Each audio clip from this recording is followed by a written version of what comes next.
Muy bien.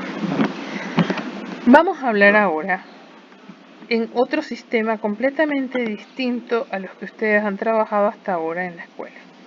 Bien. Nosotros hasta ahora estuvimos trabajando en el eje de coordenadas cartesianas, el plano de Argand. Bien. En donde todo era una cuadrícula. En donde yo no puedo acceder a un lugar a menos de que vaya, digamos, por las calles, es decir, por las rectas que van cortando al eje X y al eje Y. Ahora estamos en una cuestión completamente diferente. Acá ya no hay calles de ese tipo, ¿está bien? Esto que vamos a ver ahora es como si estuviéramos, por ejemplo, en el medio del océano. En el medio del océano no tiene ningún sentido pensar en calles, ¿verdad? ¿Por qué? Porque si yo estoy en medio del océano o si estuviese en medio del desierto, yo puedo caminar por donde quiera, es decir, no va a haber nada que me impida ir por donde yo quiera. ¿Eso qué significa? Que yo acá, donde está el punto A, ¿verdad? Está el punto de origen. El punto de origen sigue siendo el 0. Nosotros en el eje de coordenadas también teníamos un origen, ¿bien? Acá la diferencia es que yo tengo acá este punto de origen y esta línea que está acá horizontal es el eje del horizonte. Bien, si yo estoy en un barco en el medio del océano, yo solamente estoy yo en mi barco, el barco sería el punto de origen.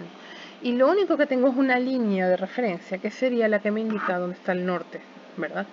Entonces, lo que tenemos es una brújula. Y esto funciona como si fuese una brújula, ¿ok? Entonces, acá tenemos el número complejo z, no le puse z1, ni z2, ni z nada, ¿está bien? Porque no puedo escribir algunas cosas acá. No es tan fácil escribir en el GeoGebra algunas cosas que yo quiero escribir. Así que solamente vamos a entender primero lo que es esto y después vamos a escribirlo de otra manera, ¿ok? Bueno, entonces, si yo quisiera ir a un punto, yo estoy acá en el punto A, que es donde está el barco, y yo quiero ir, por ejemplo, a este punto Z. ¿Qué ocurre? Si yo quiero ir a este punto Z, lo único que yo puedo hacer, ¿verdad?, es moverme, es decir, yo estoy acá en mi barco, ¿ok?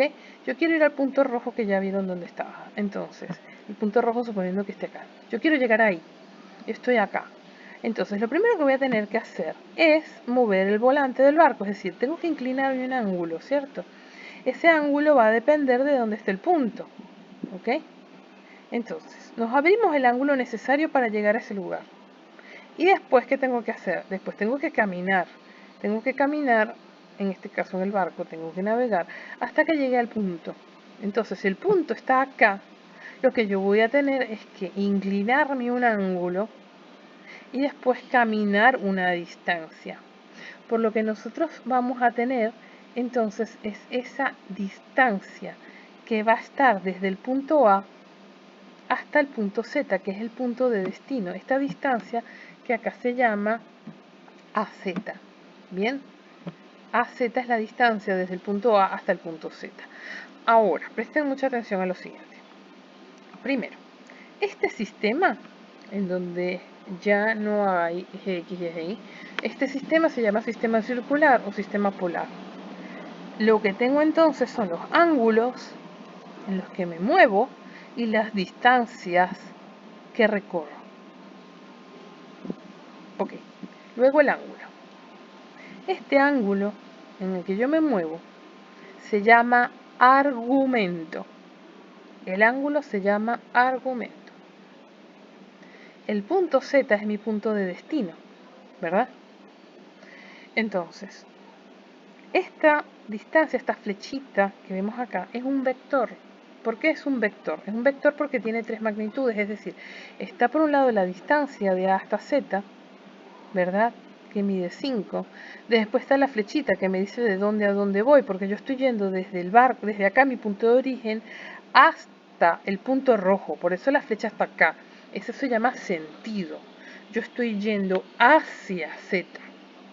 Porque podría ser al revés, podría ser que yo estuviera acá y quisiera venir hasta acá. Por eso la flecha está acá, es un vector. Y lo tercero es la inclinación. La inclinación sería el argumento. ¿Está bien? La inclinación del ángulo. Esto que yo coloqué acá Z con esta flecha a la derecha es porque no lo pude escribir de otra manera.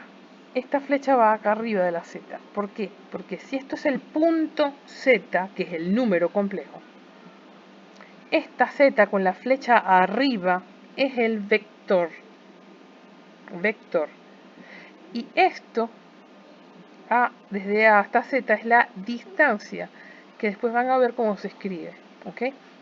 Entonces, si yo quisiera ir, por ejemplo, a un punto que estuviese por acá, ponele, yo tendría entonces que ir hasta acá, supongamos, y entonces, fíjense, tendría que inclinarme un ángulo de 150 grados, es decir, tengo que girar el volante 150 grados. Se supone que esta línea es la que está mirando hacia el norte, ¿verdad? Esta línea negra. Desde el norte giro 150 grados y allí después tengo que caminar 9 unidades. Fíjense que estamos en matemática, no estamos en física. ¿Qué quiero decir con eso? Cuando estamos en matemática estamos a nivel abstracto, no hablamos de qué unidades. Es decir, a mí acá no me importa si son 9 centímetros, si son 9 metros, 9 kilómetros, 9 millas, no me importa. ¿Está bien? Si estuviésemos en física o si estuviésemos en otra área, las unidades sí importarían y no las podríamos evitar. Pero en matemática trabajamos a nivel abstracto, las unidades no me importan. Simplemente sé que yo necesito caminar 9 unidades desde acá hasta acá.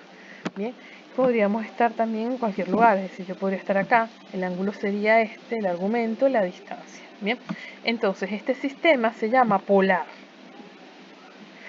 El punto rojo es el número.